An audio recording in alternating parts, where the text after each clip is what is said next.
अस्सलाम वालेकुम। Salman trades and farming welcome.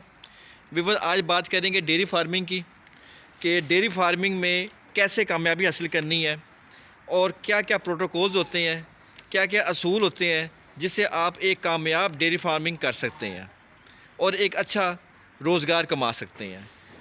लेकिन उसके लिए जो मैं आपको अपने तजर्बे की बुनियाद पर जो असूल होंगे वो बताऊंगा। अगर उस पर अमल करेंगे तो आप आराम से कामयाब हो जाएंगे और अच्छा एक बिज़नेस कर सकते हैं।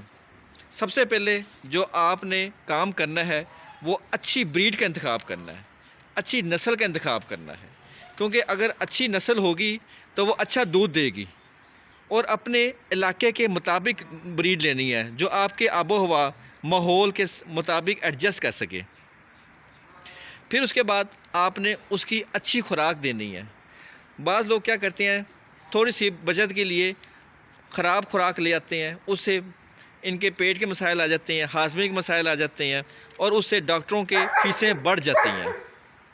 तो वो काम नहीं करना। अच्छी खुराक आप डालें, साफ़ सुथरी खुराक डालें, उससे जानवर अच्छा खाएगा, अच्छा हज़म करेगा और आपको कोई इशू भी नहीं होगा। खुराक के अंदर खल, गंदम का दलिया, रोटियां, तूड़ी, हरा चारा और वंडा, जो बाज़ारी वंडा फीड होती है दूध के लिए, वो इन नस्लों के लिए बहुत ज़रूरी है। फिर ये दूध बढ़ाती हैं।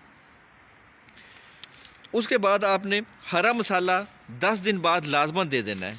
उसकी भी मेरी वीडियो बनी है, लेकिन फिर भी आपको बता देता हूँ। उस हरे मसाले में अदरक, लहसुन, हरी मिर्चें, प्याज, सूखा धनिया, हरा धनिया, हरी मिर्चें और उसके अलावा कोड़तुमा, कोड़ पनीर और जो फक्की मिलती है, चूरन जिसे कहते हैं, वो हम इनको देते हैं।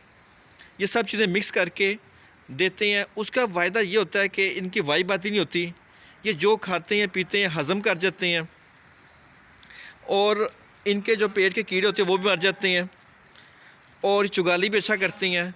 और जो ये खा पी के जब हज़म करते हैं तो दूध से भी उतना ही बढ़ते हैं। फिर उस हरा मसाले का एक और फ़ायदा भी होता है कि दूध में से बू भी नहीं आती, स्मेल भी नहीं आती, तो वो फिर वो बीमारियों से ही बचाता है। तो हरे मसाले के बगैर आप डेयरी फार्मिंग या गोट फार्मिंग वो नहीं कर सकते। इन सब को देना बहुत ज़रूरी है। उसके बाद सरसों का तेल और तारा मिर्च का तेल भी लाजमन एक प्याली इनके खाने में फीड ऐड करनी है।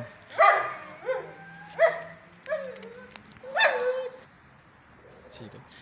और कोशिश करें कि फैक्ट्री एरिया से ज़रा दूर हो, शोर ना हो, क्योंकि ज़्यादा शोर के अंदर ना ये जानवर ज़रा स्ट्रेस में आ जाता है, डिस्टर्ब हो जाता है और वो दूध ज़रा कम कर देता है। और कोशिश करें आपके जब आप स्टार्ट करें तो थोड़े जानवर से स्टार्ट करें ताकि आपको थोड़ा तरीका आ जाए।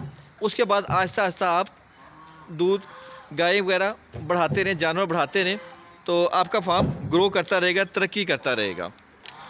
उसके साथ आप डेयरी फार्मिंग में आप कोशिश ये करें कि जब से ही आपका जानवर कोई बच्चा दे देता है तो उसके 3 से 5 महीने तक दोबारा उसको गबन करवा लें। ज़्यादा लेट करेंगे तो फिर पेचीदगी आ जाती हैं और दोबारा गबन करवाना मुश्किल हो जाता है। बाज़ारी फीड ज़्यादा ना दें, क्योंकि ज़्यादा बाज़ारी फीड देने से दूध तो बहुत ज़्यादा निकल आता है, लेकिन इनके हार्मोन डिस्टर्ब हो जाते हैं और फिर मुश्किल हो जाता है दोबारा जानवर का गबन होना, प्रेग्नेंट होना। फार्म में सिक्योरिटी बहुत ज़रूरी है। अच्छे जानवर का इंतखाब करें, अच्छा जर्मन शेफर्ड रखें। ये जर्मन शेफर्ड बहुत एक्टिव, इंटेलिजेंट डॉग है। उसके अलावा खारदार तारें ज़रूर लगा लें।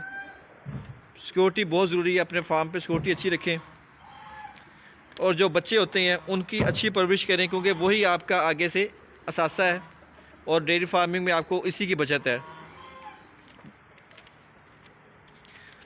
और उम्मीद करते हैं आज की वीडियो आपको पसंद आई होगी।